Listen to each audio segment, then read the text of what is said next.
नमस्कार विद्यार्थी मित्रांनो, जोशना पवार या यूट्यूब चॅनलमध्ये आपल्या सर्वांचे मनापासून स्वागत आहे। आज आपण इयत्ता 10वीच्या वर्गाची इतिहास व राज्यशास्त्र या विषयाची प्रथम सत्र परीक्षा प्रश्नपत्रिका उत्तरांसहित अभ्यासणार आहोत। ही प्रश्नपत्रिका एकूण 40 गुणांची आहे। पहा विद्यार्थी मित्रांनो, जर तुम्हाला 10वीच्या वर्गाच्या इतर विषयांच्या प्रश्नपत्रिका अभ्यासायच्या असतील तर आपल्या डिस्क्रिप्शन बॉक्समध्ये इयत्ता 10वी प्रश्नपत्रिका प्लेलिस्ट देण्यात आलेली आहे। ती प्लेलिस्ट पहा आणि इतर विषयांच्या प्रश्नपत्रिकेचा देखील सराव करा। प्रश्न पहिला अ, दिलेल्या पर्यायांपैकी योग्य पर्याय निवडून विधाने पुन्हा लिहा। 3 गुणांसाठी आहे हा प्रश्न। 1. आपण उत्तरांसहित वाचू। आधुनिक इतिहास लेखनाचा जनक व्हॉल्टेयर यास म्हणता येईल। अ पर्याय बरोबर आहे। दुसरे विधान, हितोपदेश या संस्कृत ग्रंथाचा जर्मन भाषेत अनुवाद फ्रेडरिक मॅक्स मुलर यांनी केला। त्याचा ब पर्याय बरोबर आहे। तिसरे विधान, भारताचे राष्ट्रीय अभिलेखागार नवी दिल्ली येथे आहे। त्याचा अ पर्याय बरोबर आहे। प्रश्न पहिल्यातील ब प्रश्न, खालीलपैकी प्रत्येक गटातील चुकीची जोडी ओळखा व लिहा। 3 गुणांसाठी आहे हा प्रश्न। पहिला जो गट आहे त्यातील 4थ्या क्रमांकाची जोडी चुकीची आहे। Karl Marx discourse on the method ही जोडी चुकीची आहे। योग्य जोडी आहे कार्ल मार्क्स दास कॅपिटल। आता दुसरा गट पाहू। दुसऱ्या गटातील 3ऱ्या क्रमांकाची जोडी चुकीची आहे। छत्रपती शिवाजी महाराज रेल्वे टर्मिनस दिल्ली ही जोडी चुकीची आहे। योग्य जोडी आहे छत्रपती शिवाजी महाराज रेल्वे टर्मिनस मुंबई। तुम्हाला फक्त चुकीची जोडी ओळखून लिहायची आहे। तिसरा गट, 3ऱ्या गटातील पहिल्या क्रमांकाची जोडी चुकीची आहे। प्रभाकर आचार्य प्र के अत्रे ही जोडी चुकीची आहे। योग्य जोडी आहे प्रभाकर भाऊ महाजन। प्रश्न दुसरा अ, दिलेल्या सूचनेप्रमाणे कृती करा, कोणत्याही 2। 4 गुणांसाठी आहे। 3 कृती दिलेल्या आहेत, कोणत्याही 2 कृती पूर्ण करायच्या आहेत। आपण या ठिकाणी तिन्ही कृती अभ्यासणार आहोत। पहिली कृती आहे संकल्पना चित्रे पूर्ण करा। भारतातील जागतिक नैसर्गिक वारसा स्थळे, पश्चिम घाट, नंदादेवी, केवलदेव राष्ट्रीय उद्यान, मानस वन्यजीव अभयारण्य, सुंदरबन राष्ट्रीय उद्यान, कांजीरंगा राष्ट्रीय उद्यान। दुसरे संकल्पना चित्र, कला निर्मितीच्या मुळाशी असलेल्या कलाकारातील महत्त्वाचे घटक, कल्पकता, संवेदनशीलता, कौशल्य, भावनाशीलता। आणि तिसरा प्रश्न आहे, भारतातील दूरदर्शनच्या विकासाचे टप्पे कालरेषेवर दाखवा। 1959 दिल्ली दूरदर्शनची सुरुवात, 1 मे 1972 मुंबई दूरदर्शन, 15 ऑगस्ट 1982 भारतात रंगीत दूरदर्शनचे आगमन आणि इसवी सन 1991 खाजगी वाहिन्यांना परवानगी। नंतर आहे प्रश्न दुसऱ्यातील ब प्रश्न, टिपा लिहा। 3 टिपा दिलेल्या आहेत, कोणत्याही 2 टिपा लिहायच्या आहेत 4 गुणांसाठी। एक आहे ॲनल्स प्रणाली, दुसरी टीप आहे उपयोजित इतिहास आणि तिसरी टीप आहे वर्तमानपत्रांचे स्वातंत्र्य संग्रामातील कार्य।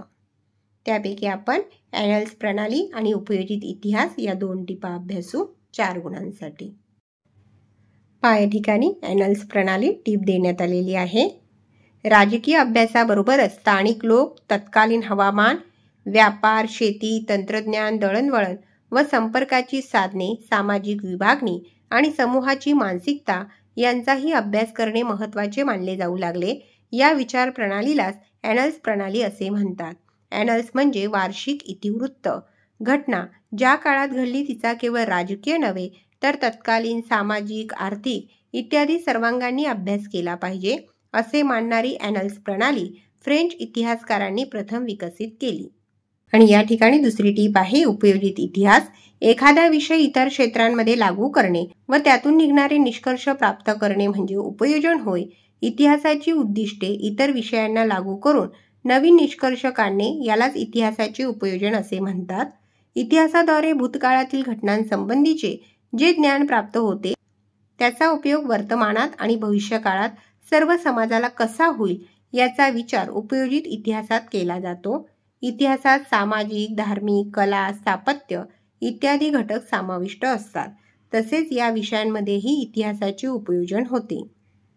प्रश्न तिसरा, पुढील विधाने सकारण स्पष्ट करा. चारपैकी कोणतेही 2 विधानांचे सकारण स्पष्ट करायचे आहे. पहिला प्रश्न आहे, मायकेल फुको यांच्या लेखन पद्धतीला ज्ञानाचे पुरातत्व म्हटले आहे. दुसरा प्रश्न आहे, प्रादेशिक इतिहास लेखनाला चालना मिळाली.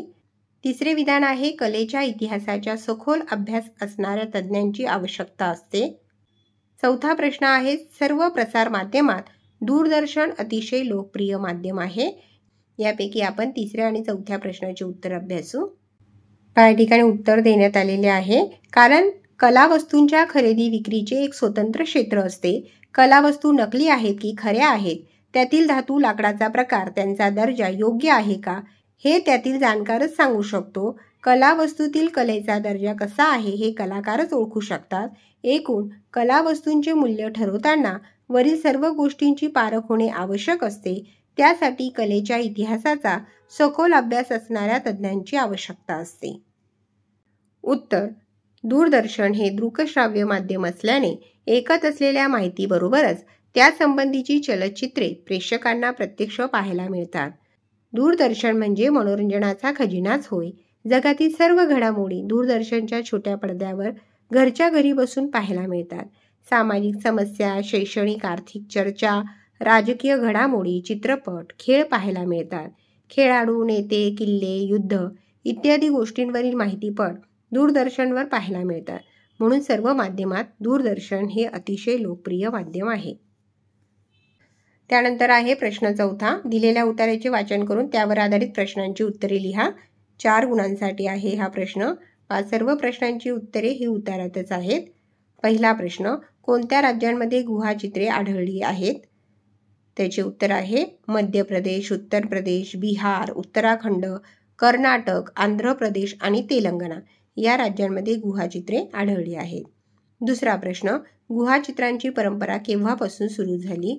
उत्तर, गुहाचित्रांची परंपरा पुराश्म युगापासून सुरू झाली. तिसरा प्रश्न, गुहाचित्रांची वैशिष्ट्ये लिहा. उत्तरातच त्याचे उत्तर आहे. गुहाचित्रांमध्ये नवीन प्राणी आणि वनस्पती यांचा समावेश झालेला दिसतो.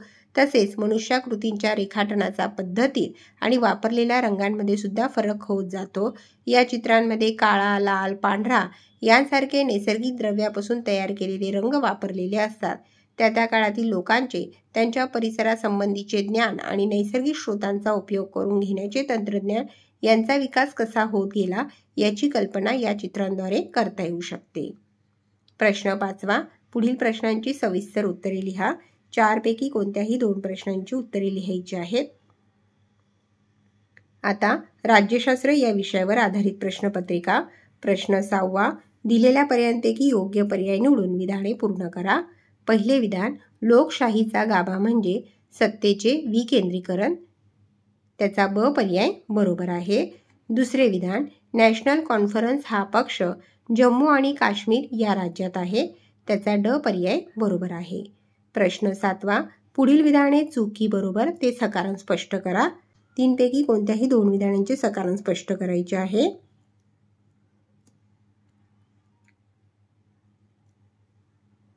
पुढचा प्रश्न, पुढील संकल्पना स्पष्ट करा. 2 पैकी कोणतीही एक संकल्पना स्पष्ट करायची आहे. एक आहे माहितीचा अधिकार आणि दुसरी संकल्पना आहे प्रतिनिधित्व. ब प्रश्न, खालील सूचनेनुसार कृती करा. 2 पैकी कोणतीही एक कृती करायची आहे. आपण दोन्ही कृती या ठिकाणी केलेल्या आहेत. पहिली कृती आहे लोकप्रतिनिधींची गुणवैशिष्ट्ये. प्रामाणिक व चारित्र्यवान, कार्यक्षम, विश्वासू व नम्र, जनतेची कदर करणारा. आणि दुसरे संकल्पना चित्र आहे महिलांच्या स्वातंत्र्यासाठी व विकासासाठी झालेले कायदे. उत्तर, वडिलांच्या व पतीच्या संपत्तीत महिलांना समान वाटा, लैंगिक अत्याचारापासून संरक्षण देणारा कायदा, हुंडा प्रतिबंधक कायदा, घरगुती हिंसाचार प्रतिबंधक कायदा. प्रश्न 9वा, पुढील प्रश्नांची थोडक्यात उत्तरे लिहा. 2 पैकी कोणत्याही एका प्रश्नाचे उत्तर लिहायचे आहे.